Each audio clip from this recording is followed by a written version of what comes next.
Signaduhin mo lang, Team Kalingap, ang paglingap nyo sa mahihirap.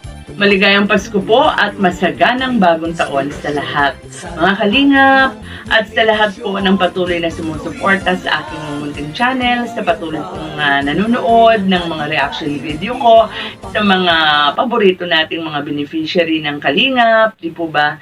So, maraming salamat po. Ngayon po, ang aking napiling reaksyonan ay yung latest video ni Kalinga Prab sa Rachel. So, kasi alam niyo po, nung pinanood ko ang video na ito ni Kalinga Prab, sari-saring emosyon po ang aking naramdaman. Nandiyan natuwa ako, kinilig ako, humanga ako, na-inspire ako, at may mga oras na napapaiyak ako, no? Kumbaga all in one. Yan ang isa sa mga nagustuhan ko sa Rachel, kaya madalas kong nire-reactionan kasi nga complete package talaga, no?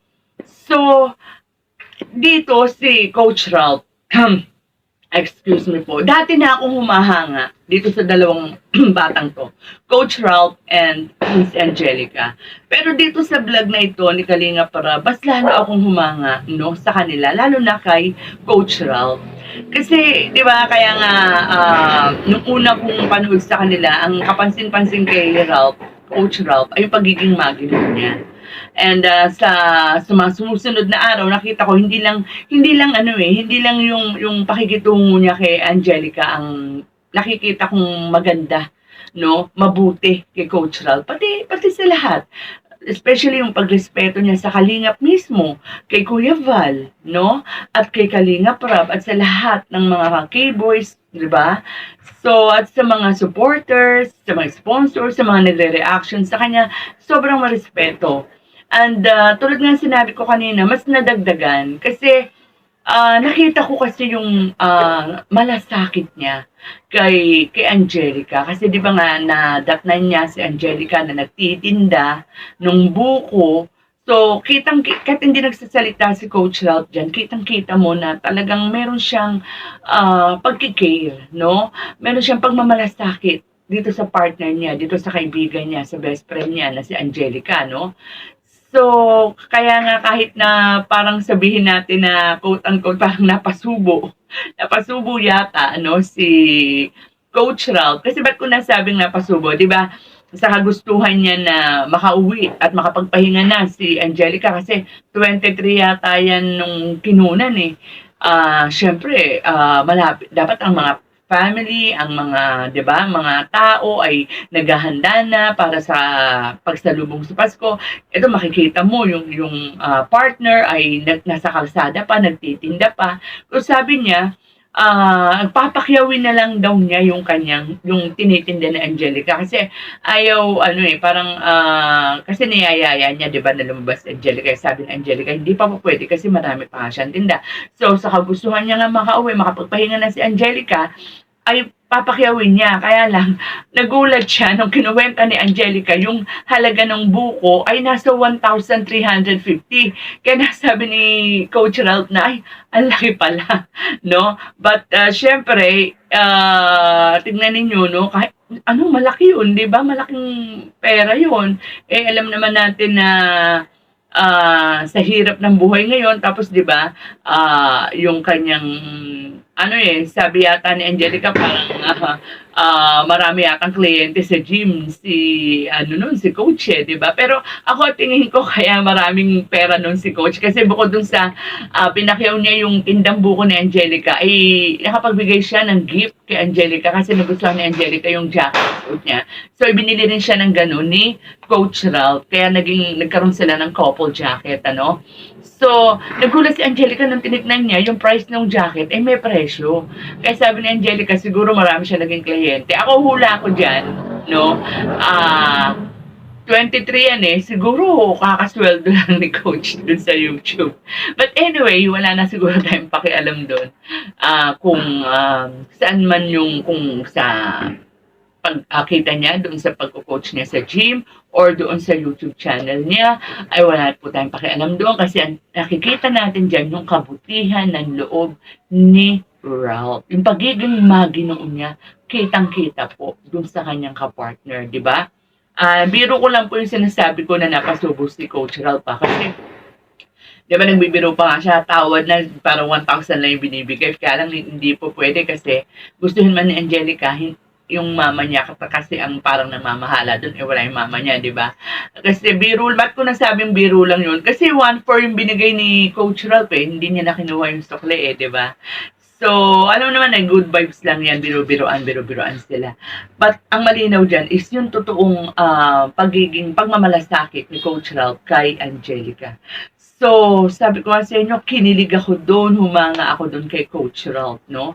At saka tingnan mo yung mga mata ni Coach Ralph, kahit hindi siya nagsasalita, nung nagkukwento si Angelica, doon sa kanyang nararanasan tuwing magha-holiday, no? Or tuwing mag-Noche Buena, Medianoche, na imbis na magpapamilya ay magsasama-sama, tulad ng sinabi ko kanina, excited para nga sa pagsalubong sa Pasko, sa bagong taon, nasan si Angelica, di ba? Nagtitinda, kasi ganun naman talaga, di ba?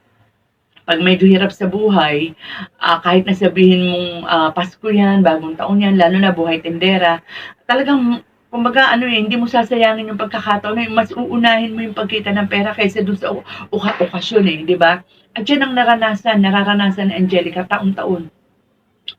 So, sabi nga niya, no, pagdating nga ng Noche Buena, no, pagsasalo-salo, hindi niya na yun nakikita, hindi niya nararamdaman kasi tulog na siya, no? Kinabukasan na lamang niya magigising at matitikman yung handa kung meron mang papagsalu-saluhan na dun pala sa kinikita nila, dun sa buko, sila kumukuha ng panghanda. At saka isa pa, hindi lang kasi yung simpleng pagtitinda yung ginagawa ni Angelica na mas nabagbag pa yung damdamin ko na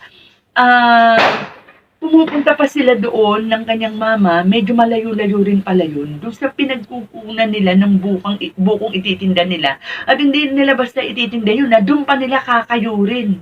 Diba? At ang lamok daw, sabi ni Angelica, alauna ng madaling araw nandun na sila.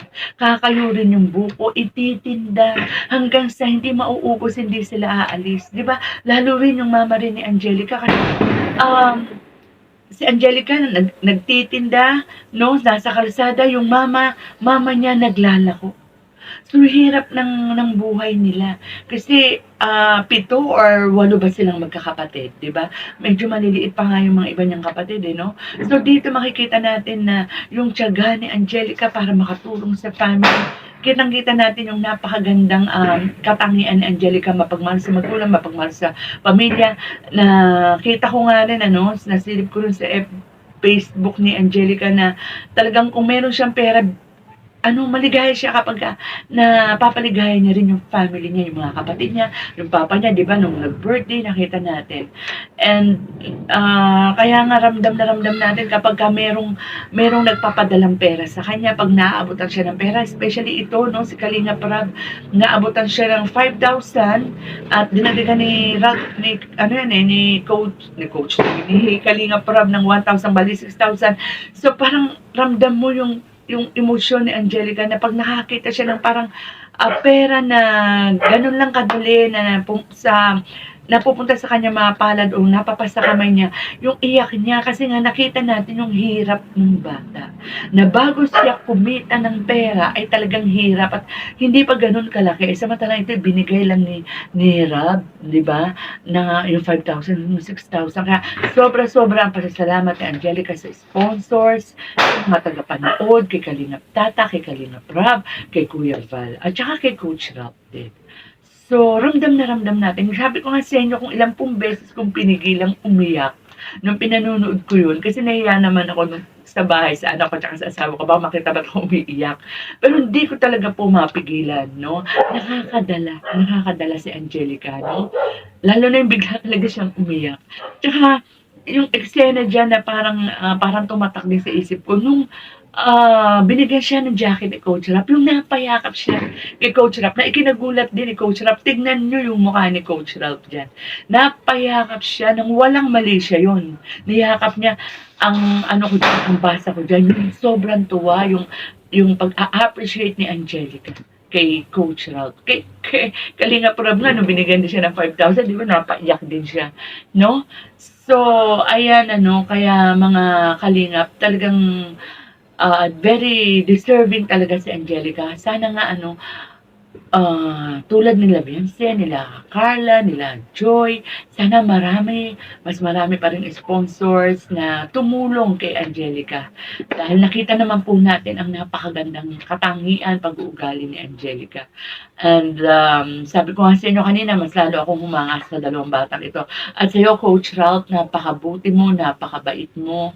And gustong-gusto ko talaga yung pagiging maginoo mo at pagmamalasakit mo sa mga taong nakatulong sa'yo at yung pagmamalasakit mo kay Angelica. So, ako rin ay nagpapasalamat kay Kalinga Prab sa ginawa niyang pagpapatuloy dito sa love team na mahal na rin ng mga marami sa mga Kalingap supporters ang Radiel. So, sana wag magbago tong dalawang batang ito, no? Eh, sa tingin ko naman, positive ako na hindi magbabago ang isang Coach Ralph at ang isang Angelica.